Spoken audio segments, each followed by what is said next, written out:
Salut les amis, on est le samedi 2 septembre 2023, il est 12h45 et aujourd'hui je voulais vous parler un peu de la gestion du temps au potager. Voilà, parce que je suis confronté à ça en ce moment, j'y ai réfléchi un peu et je me suis dit que il y avait un paramètre, une unité de mesure que j'utilise et que je maîtrise bien. C'est les kilos de nourriture produite que je mesure à chaque récolte, que j'additionne. Comme vous le savez, j'en ai déjà parlé dans plusieurs vidéos. Et voilà, je suis en mesure d'annoncer à la fin de chaque saison combien j'ai produit de dizaines et de centaines de kilos de nourriture et de légumes. Mais il y a un facteur que j'ai jamais mesuré, que j'ai jamais analysé. Peut-être que c'est dû au fait que quand on aime, on ne compte pas son temps. Justement, c'est le temps. Et là, je suis confronté à un dilemme, c'est que mon activité professionnelle me prend de plus en plus de temps avec la création de l'entreprise. Alors, je ne me plains pas du tout, j'en suis très très heureux, hein. Ça veut dire que l'entreprise démarre bien.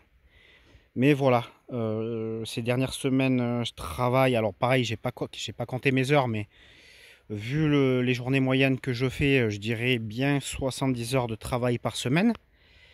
Et du coup, la problématique que j'ai, et que certainement, je pense, je ne suis pas le seul à avoir, c'est comment concilier une activité de production au potager tout en travaillant pas mal et puis en répondant à toutes les autres obligations de la vie. Voilà, donc je me suis posé la question et je me suis dit que voilà, il y avait quelques paramètres sur lesquels on pouvait jouer. Alors le premier conseil qui me vient à l'idée, ça serait de réduire la taille du potager quand vous êtes confronté à ce genre de problématique. Alors c'est un conseil que je donne mais que j'ai été incapable de m'appliquer puisque bon, en début de saison, je ne savais pas que j'aurais autant de travail. Ça, c'est à ma décharge, mais c'est vrai que j'avais quand même, je m'en doutais un peu que j'aurais beaucoup de travail et j'ai pas voulu réduire la taille du potager. Mais au final, je l'ai fait de fait, on va dire, puisque j'ai fait beaucoup moins de rotation. Donc là, et il y a des zones, donc je vais vous montrer tout de suite. Il y a des zones, c'est la première saison que ça m'arrive, qui n'ont pas été mises en culture depuis ce printemps. Voilà, il y avait sûrement des cultures d'automne-hiver qui sont allées jusqu'au mois de février-mars sur cette partie-là. Des cultures qui restaient donc de la saison précédente. Mais depuis le printemps 2023, sur toute cette grande planche ici, et sur la moitié de la première grande planche ici, j'ai mis absolument aucune culture. C'est la première fois que ça m'arrive, puisque d'habitude déjà au mois de mai, peut-être pas mai, mais juin, en tout cas quand je commence à mettre les légumes d'hiver, le potager est archi plein.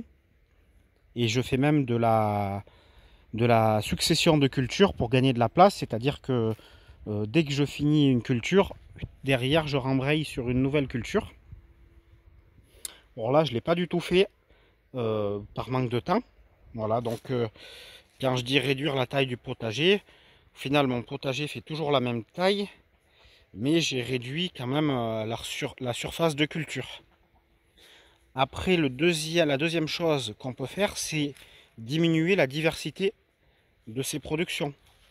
D'autant plus qu'il y a des productions qui sont plus chronophages que d'autres. Je pense aux haricots verts par exemple, pour le ramassage, ça prend quand même plus de temps que ramasser des haricots verts, que de ramasser des tomates par exemple, ou des choux. Donc voilà, c'est ce que j'ai fait aussi quelque part, puisqu'il y a quand même moins de diversité dans le potager que ce que j'ai pu avoir les saisons précédentes. Et ça pareil, je l'ai fait de manière un peu contrainte et forcée. Voilà, et puis après, c'est une organisation. Même si on travaille beaucoup à côté, si on arrive à se dégager ne serait-ce qu'une demi-heure tous les jours, par exemple le matin avant de partir ou le soir en rentrant, eh bien, si cette demi-heure-là elle est bien utilisée, ça peut permettre voilà, de faire des choses très intéressantes et du moins de ne pas trop se laisser déborder. Voilà. Et puis des fois, de temps en temps, ben, il y a besoin de mettre un gros coup de bourre voilà, pour rattraper son retard, pour mettre en culture des choses. Et donc à ce moment-là, troisième petite astuce, chose que je ne fais pas non plus, mais si vous avez la possibilité de le faire, ça peut être super intéressant, c'est de se faire aider.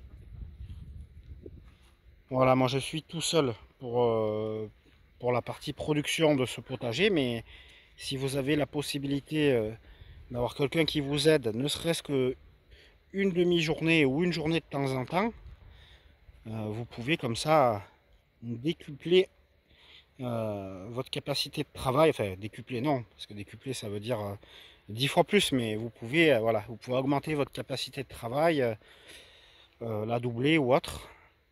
Voilà, et vous y passez pas plus de temps, mais s'il y a quelqu'un pour vous aider, vous gagnerez du temps et vous serez plus efficace. Voilà, c'était pour la partie gestion du temps. Et en même temps que je parle, je peux pas m'empêcher de marcher, de me promener dans le potager. Et puis bon, en même temps, ça vous montre un peu la disposition des choses. Hier, j'ai passé la débroussailleuse dans les passe-pieds pour que ce soit un peu plus présentable pour la vidéo d'aujourd'hui et puis pour faciliter moi le travail au potager. Je voulais vous parler, dans la dernière vidéo, je vous avais dit que j'avais mis un produit sur les courges, sur les butternuts qui étaient commencé à être bien attaqués par l'oïdium. Donc je vous le montre ce produit parce que l'efficacité a été totale. Voilà, bon c'est pas pour faire de la pub mais juste pour vous dire ce que je vous disais, c'est du soufre en poudre qu'on applique comme ça, on saupoudre la poudre directement sur la feuille. Ce que je vous disais, utilisable en agriculture biologique, principe 100% d'origine naturelle. Et je vous montre le résultat, hein. Je vous avais montré la dernière fois, il y avait quand même pas mal d'oïdium. Et là, honnêtement, je suis super satisfait du résultat parce que je vois quasiment pas de traces d'oïdium. Là, peut-être un tout petit peu ici, mais vraiment léger. Vous voyez, il n'y a pas, il y a plus d'oïdium. Je suis vraiment très content. Hop, ça revient peut-être un peu ici, à peine un peu ici. Et là, on le voit, les petits points blancs sur la feuille. Là, c'est de l'oïdium, ou du moins ce qu'il en reste. Donc voilà, je pense que j'ai appliqué le produit au bon moment, le bon produit. Et voilà, ça fait plaisir de voir une telle efficacité. Bon, je vous montre un peu les tomates. Voilà, j'ai ramassé là 5 kg de tomates ce matin. Vous voyez, c'est plus joli, hein, c'est pas très joli. Les tomates sont moins grosses, elles sont moins goûteuses, mais bon, il y a quand même encore de la production. Et puis là, c'est la deuxième passe que j'ai faite, donc elles devraient monter plus haut, mais là je les ai pas attachées. Voilà, une des choses que j'ai pas fait par manque de temps. Et les tomates cerises, il y a quand même de la production. Là, je les ai pas ramassées, mais vous voyez, il y a pas mal de tomates cerises à ramasser. D'ailleurs, j'ai commencé à récupérer les graines.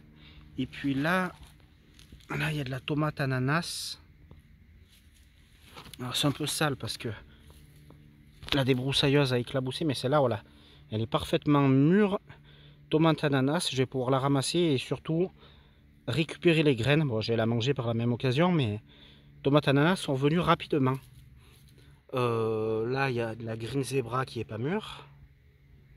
Pareil, je voudrais récupérer les semences. Et puis, il y a de la noire de Crimée qui arrive à être voilà, bientôt mûres, qui sont pas très jolies parce qu'elles sont un peu abîmées. Et puis là-bas, il y a une autre variété hyper intéressante, mais qui, celle-là, met beaucoup plus de temps à arriver. J'espère qu'elles pourront arriver à maturité pour au moins récupérer les graines. J'en ai parlé dans différentes vidéos de cette variété, mais là, le nom de la variété, tout de suite, là, il ne me revient pas. Petit trou de mémoire. Hop! Voilà, sur les conseils d'un ami apiculteur, j'ai mis un bouchon de liège, mais il a disparu. Alors je peux mettre un bout de bois dans mes tonneaux de stockage d'eau pour que les abeilles ne se noient pas, comme vous le voyez, malgré le fait que j'ai la mare. Il y a pas mal d'abeilles et quelques guêpes qui viennent boire. Donc pensez à elles s'il vous plaît, c'est important. Ah oui, il est là le bouchon en liège. Il avait sauté. Voilà les amis, je vous montre un peu les semis que je suis en train de faire. Donc là, j'ai préparé donc pour un semis de navets.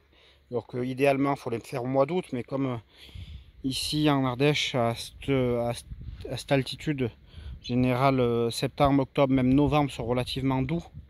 Donc j'espère que, je pense que ça sera encore bon de le faire début septembre. Semis de navet, voilà, 3 raies.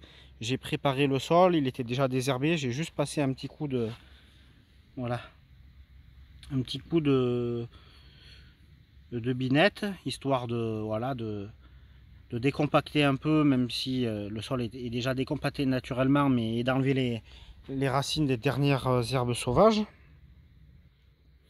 Ensuite, j'ai fait 3 raies dans lesquelles je vais mettre les graines de navet. Ensuite, recouvrir de terre ou de terreau, mais là, vu que j'ai pas trop le temps, ça sera de la terre.